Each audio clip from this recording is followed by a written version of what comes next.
Miss Dani from the Pleasant Hills Public Library, and joining me today is... Corrina Ray. That's right, Corrina Ray, and we are so excited to be here with you today for our September Love Your Library PJ Storytime. So during the month of September, all donations made to Allegheny County Public Libraries, including the Pleasant Hills Public Library, are matched up to $500 on a prorated basis from the generous donation from the Jack Buncher Foundation. So now's the perfect time to donate to the library, and we have lots of different ways you can do that. You can visit our website, pleasanthillslibrary.org, to learn more. So we're going to be talking all about what we love about libraries for today's story time. So Corrina, what do you love most about libraries? Checking out books. Me too! Did you know that even though we are closed to the public right now, you can still check out items from the Pleasant Hills Public Library using our curbside pickup service? It's super easy and it's free. You let us know what items you would like, and if you're not 100% sure what exactly you'd like, that's okay too. You can tell us, pick out some new books, or I really like books about dinosaurs, and we'll pick out some for you. Check them out on your card, put them all together in a bag with your name on it, and set it on our pickup service table in our parking lot at the time you decide during our business hours. Super easy peasy. To start a curbside pickup order, you can give us a call at 412-655-2424 or send us an email to pleasanthills@einetwork.net or send us a message on social media. Even though we're closed to the public, we are still here for you. All right, friends, that's enough business stuff. Let's get down to the fun stuff, shall we? Are you ready? Yeah! All right. Let's get started with our hello song. So we're going to start by waving our arms nice and big, but be careful. Whoop! Don't bonk the person next to you. People tend to not like that very much. You ready? Hello, everybody, and how are you? How are you? How are you? Hello, everybody, and how are you? How are you today? Wonderful, let's clap our hands. Hello, everybody, and clap your hands. Clap your hands. Clap your hands. Hello, everybody, and clap your hands. Clap your hands today. Terrific, let's stomp those feet. Hello, everybody, and stomp your feet. Stomp your feet. Stomp your feet. Hello, everybody, and stomp your feet. Stomp your feet today. Wow, good job. Now, do you think that we can stomp our feet super duper fast?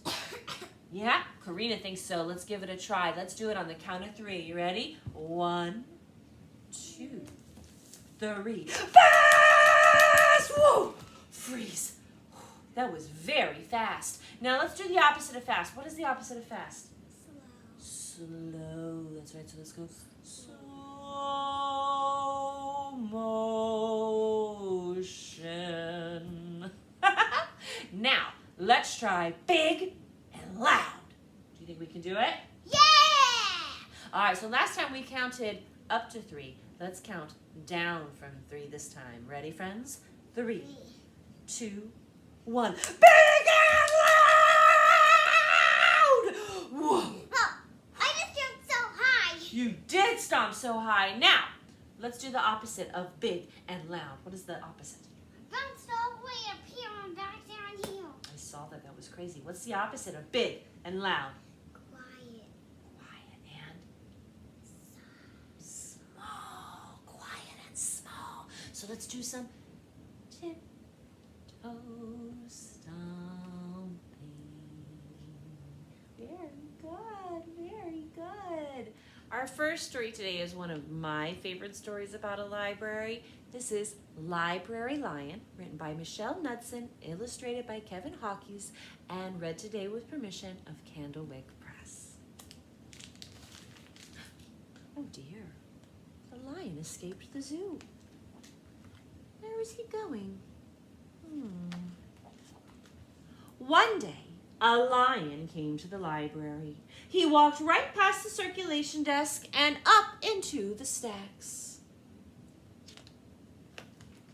Mr. McBee ran down the hall to the head librarian's office. "Miss Merriweather!" he called. "No running," said Miss Merriweather without looking up. But there's a lion," said Mr. McBee, "in the library." "Is he breaking any rules?" asked Miss Merriweather. She was very particular about rule breaking. "Well, no," said Mr. McBee. "Not really." "Then leave him be."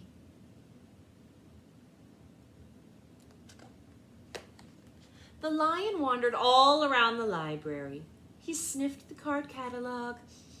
He rubbed his head against the new book collection, and then he padded over to the story corner and went to sleep. No one was sure what to do. There weren't any rules about lions in the library.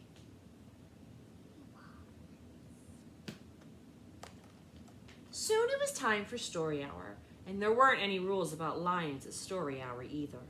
The story lady seemed a little nervous, but she read out the first book's title in a good, clear voice, and the lion looked up. So the story lady kept reading. The lion stayed for the next story, and the story after that. He waited for another story, but the children began to walk away. "Story hour is over," the little girl told him. "It's time to go." The lion looked at the children.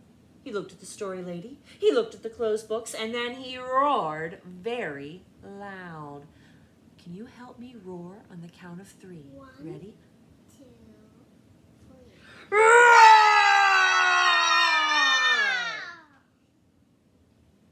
Oh my, that was good roaring. Miss Merriweather came striding out of her office. "Who is making that noise?" she demanded. "It's the lion," said Mr. McBee. Miss Merriweather marched over to the lion. "If you cannot be quiet, you will have to leave," she said in a stern voice. "Those are the rules." The lion kept roaring, but he sounded sad. The little girl tugged on Miss Merriweather's dress. "If he promises to be quiet, can he come back for story hour tomorrow?" she asked. The lion stopped roaring, and he looked at Miss Merriweather. Miss Merriweather looked back, and then she said, "Yes, a nice, quiet lion would certainly be allowed to come back for story hour tomorrow." "Hooray!" said the children. Well, the next day, the lion came back. "Oh, you're early," said Miss Merriweather. "Story hour's not until 3 o'clock." But the lion did not budge. "Very well," said Miss Merriweather. "You might as well make yourself useful." So she sent him off to dust the encyclopedias until it was time for story hour. The next day, the lion came early again, and this time Miss Merriweather asked him to lick all the envelopes for the overdue notices. Soon the lion began doing things without being asked. He dusted the encyclopedias, he licked the envelopes, he let small children stand on his back to reach books on the highest shelves, and then he'd curl up in the story corner to wait for story hour to begin. At first, the people in the library were nervous about the lion, but soon they got used to having him around. In fact, he seemed very well suited for the library. His big feet were quiet on the library floor. He made a comfy backrest for the children at story hour, and he never roared in the library anymore. "What a helpful lion," the people said. They patted his soft head as he walked by. "How did we ever get along without him?" Mr. McBee scowled when he heard that. They'd always got along fine before. No lions were needed. Lions, he thought, could not understand the rules, and they did not belong in the library. One day, after he had dusted all the encyclopedias and licked all the envelopes and helped all the small children, the lion padded down the hall to Miss Merriweather's office to see what else there was to do. There was still some time left before story hour. "Oh, hello, Lion," said Miss Merriweather. "I know something you can do. You can bring a book back into the stacks for me. Let me just get it down from the shelf." Miss Merriweather stepped up onto the step stool, but the book was just out of reach. Miss Merriweather stood on her toes and she stretched out her fingertips. Almost there, she said. And then Miss Merriweather stretched a little too far.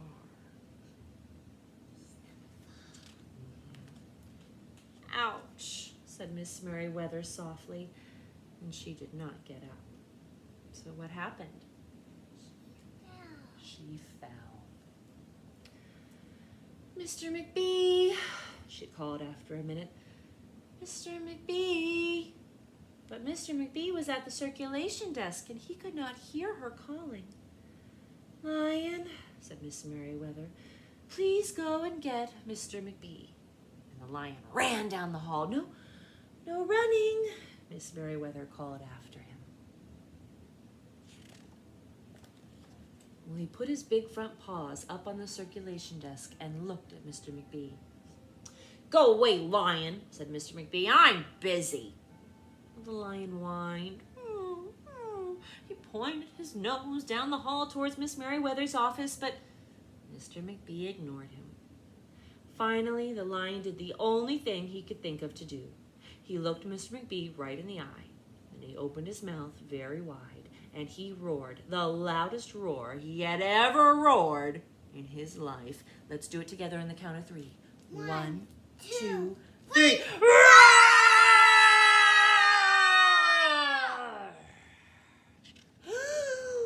Mr. McBee gasped. You're not being quiet, he said to the lion. You're breaking the rules. Mr. McBee walked down the hall as fast as he could. The lion did not follow him. He had broken the rules, and he knew what that meant. He hung his head and walked towards the doors. Mr. McBee did not notice. Miss Merriweather, he called as he walked. Miss Merriweather, the lion broke the rules. The lion broke the rules. And he burst into Miss Merriweather's office. But she was not in her chair. Miss Merriweather? He asked. Sometimes, said Miss Merriweather from the floor behind her desk, there is a good reason to break the rules, even in the library. Now please go call a doctor. I think I've broken my arm. And Mr. McBee ran to call a doctor. No running, Miss Merriweather called after him. The next day, things were back to normal, almost. Miss Merriweather's left arm was in a cast, and the doctor had told her not to work too hard. Oh, I'll have my lion to help me, Miss Merriweather thought, but the lion did not come to the library that morning. At 3 o'clock, Miss Merriweather walked over to the story corner. The story lady was just beginning a story for the children, and the lion was not there. What happened to the lion? Well, let's find out. People in the library kept looking up from their books and computer screens, hoping they'd see that familiar furry face.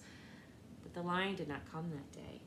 And the lion did not come the next day either, or the day after that. No other day. He broke the rules. One evening, Mr. McBee stopped by Miss Merriweather's office on his way out. Can I do anything for you before I go, Miss Merriweather? He asked her. No, thank you, said Miss Merriweather. She was looking out the window and her voice was very quiet, even for a library. Mr. McBee frowned as he walked away. He thought there probably was something he could do for Miss Merriweather after all. Mr. McBee left the library, but he did not go home. He walked around the neighborhood. He looked under cars, he looked behind bushes, he looked in backyards and trash cans and tree houses. He's looking for the lion. That's right. And finally, he circled all the way back to the library. The lion was sitting outside looking in through the glass doors. Hello, lion, said Mr. McBee. The lion did not turn around. I thought you might like to know, said Mr. McBee, that there's a new rule at the library. No roaring aloud unless you have a very good reason. Say if you're trying to help a friend who's been hurt, for example. The lion's ears twitched. He turned around. but Mr. McBee was already walking away. The next day, Mr. McBee walked down the hall to Miss Merriweather's office. "What is it, Mr. McBee?" asked Miss Merriweather in her new, sad, quiet voice. "Well, I thought you might like to know," said Mr. McBee, "that there's a lion in the library." Miss Merriweather jumped up from her chair and ran down the hall. Mr. McBee smiled. "No running," he called after her. But Miss Merriweather didn't listen. Because sometimes there's a good reason to break the rules, even in a library.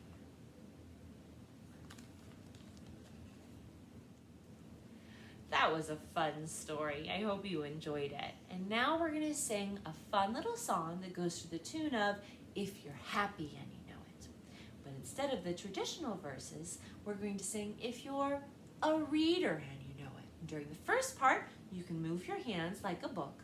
And then we're going to clap for the first verse, stomp our feet for the second verse, and shout "Hooray!" for the third. Are you ready? If you're a reader and you know it, clap your hands. If you're a reader and you know it, clap your hands. If you're a reader and you know it and you really want to show it, if you're a reader and you know it, clap your hands. If you're a reader and you know it, stomp your feet. If you're a reader and you know it, stomp your feet. If you're a reader and you know it and you really want to show it, if you're a reader and you know it, stomp your feet.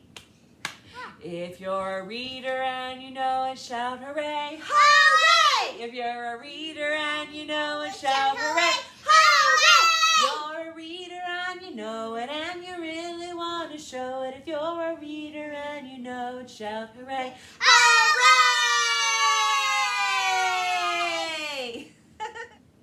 Our next story is perfect for a PJ story time because this library is only open at night. This is The Midnight Library, written and illustrated by Kazuna Kahara and read today with permission from Macmillan Publishing.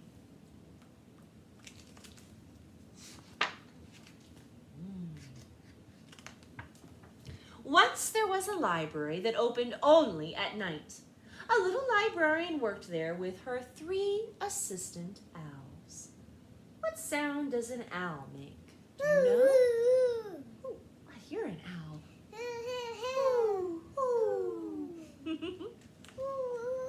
Every night, animals came to the library from all over the town, and the little librarian and her 3 assistant owls helped each and every one find the perfect book. The library was always busy, but it was also a peaceful and quiet place until one night. Bang, crash, toot! A band of squirrels began to play music. Shh, said the little librarian. Please be quiet in the reading room.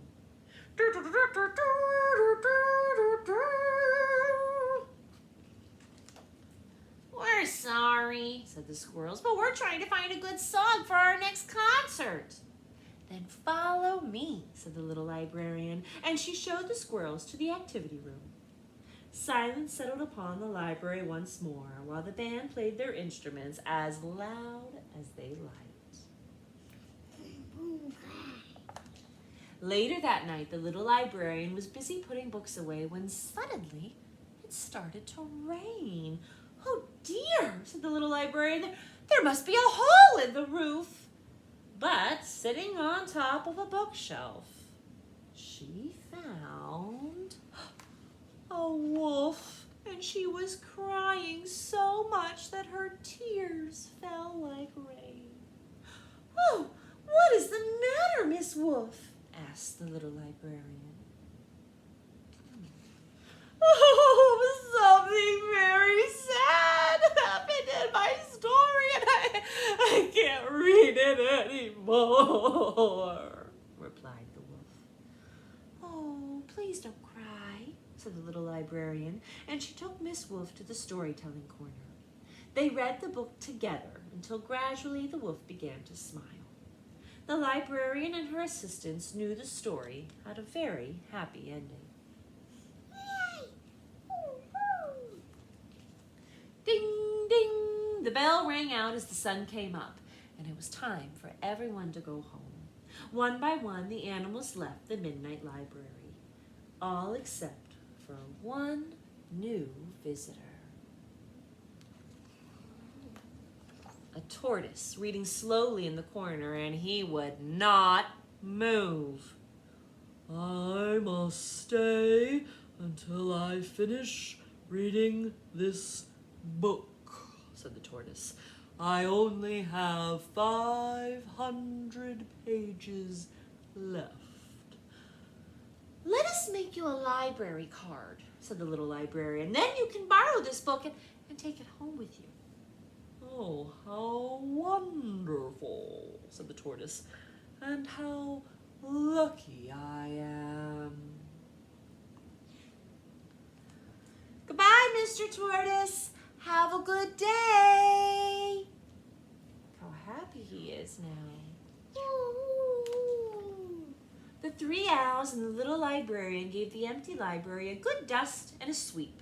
And then finally it was time to find one last good book. A very special book. Who's that special?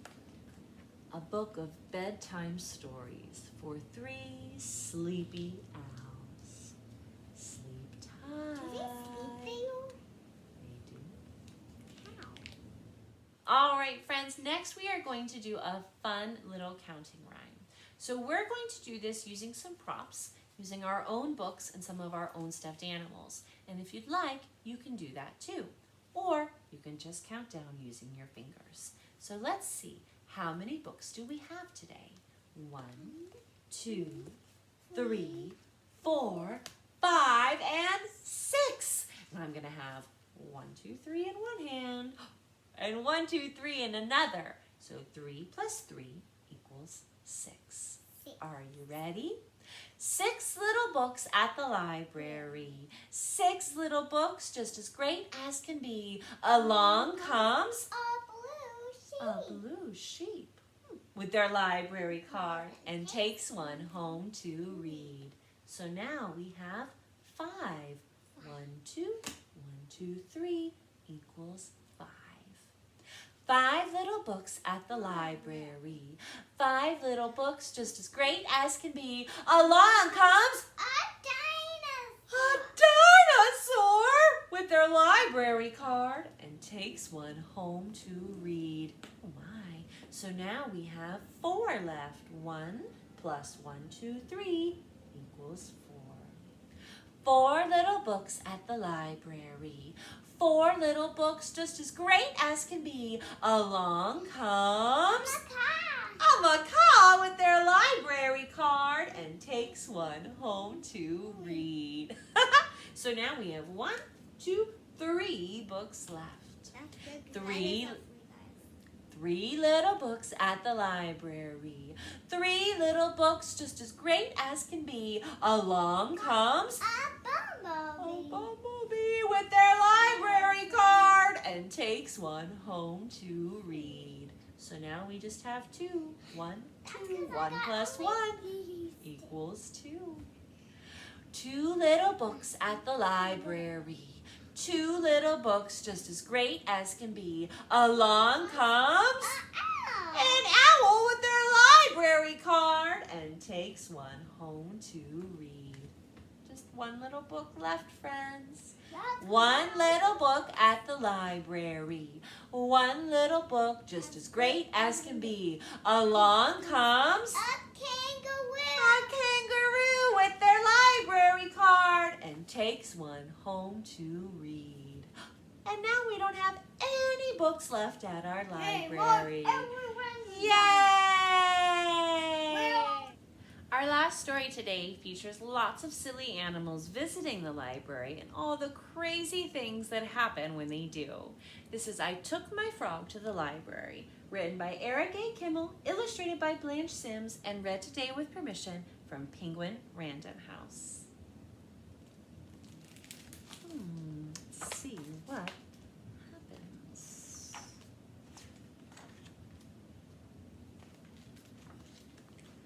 I took my frog to the library. But he jumped on the checkout desk and scared the librarian. Ah!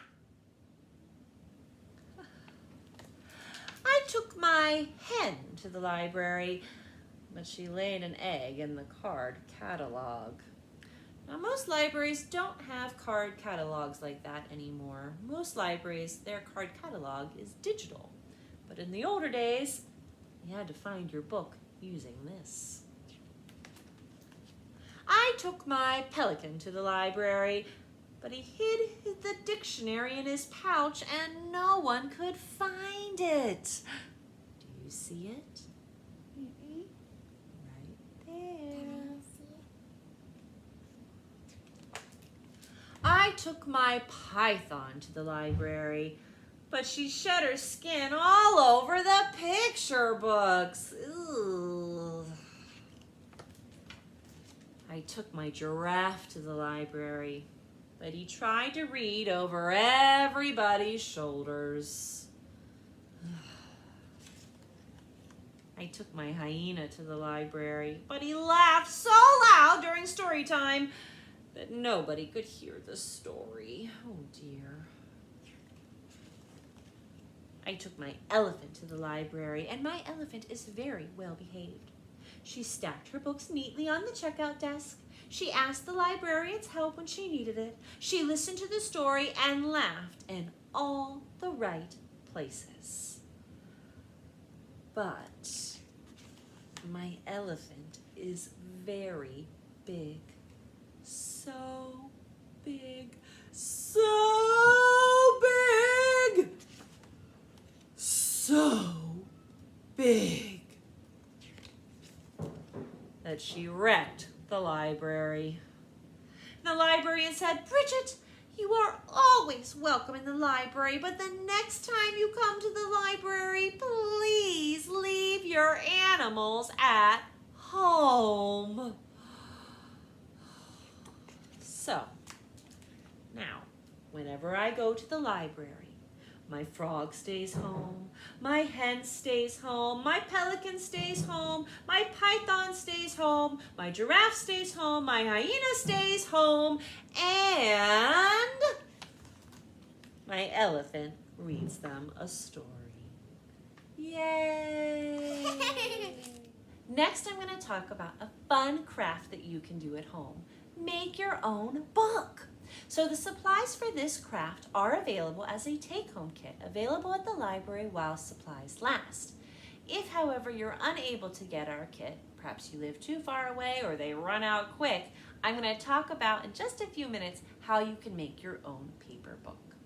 So our kit includes a pre-folded book and 2 sheets of alphabet stickers. When you make your book, you can make it be about anything you'd like. It can tell a story or not. Be a list of things you like or just some fun drawings. I made mine about all the things I love about libraries, including books, doing art, friendly librarians, movies, music, toys, and of course our gerbil Dewey. But your book could be about anything. It's up to you. Now I'm going to show you how to make a paper book. Plain printer paper probably works the best for this craft, but you can use any type of paper you have at home. Construction paper, cardstock paper, any kind will work. You're going to start by folding your paper over and make sure to press down to make a nice seam, and then you're going to fold it again. You should now have a nice narrow fold like that. Then we're going to fold it in half the other way and really push that seam down. Now we're going to open it up. We're going to find where it opens and where it's folded. You're going to get some scissors and cut along that fold only until that first one. See what I did there, friends? Now we're going to open it up. Fold it over, smush it, and fold it over again. Ta-da! Now you have a paper book. Thanks for joining us for PJ's Storytime, and we really hope you had fun. Even though we can't yet be together in our physical space, I'm so glad we get to share this time together virtually. We would love to see your completed books, so send us a picture either to our email at pleasanthills@einetwork.net or on our special Facebook group, Pleasant Hills Library Virtual Programming. You can find more information for that on our regular Facebook group. Just search for the Pleasant Hills Public Library and you'll find us. All right, my friends, it's time now to sing our goodbye song, so find someone or something to hug. Ready? The more we get together, the more we get together, the happier we'll be. For your friends are my friends, and my friends are your friends. The more we get together, the happier we'll be.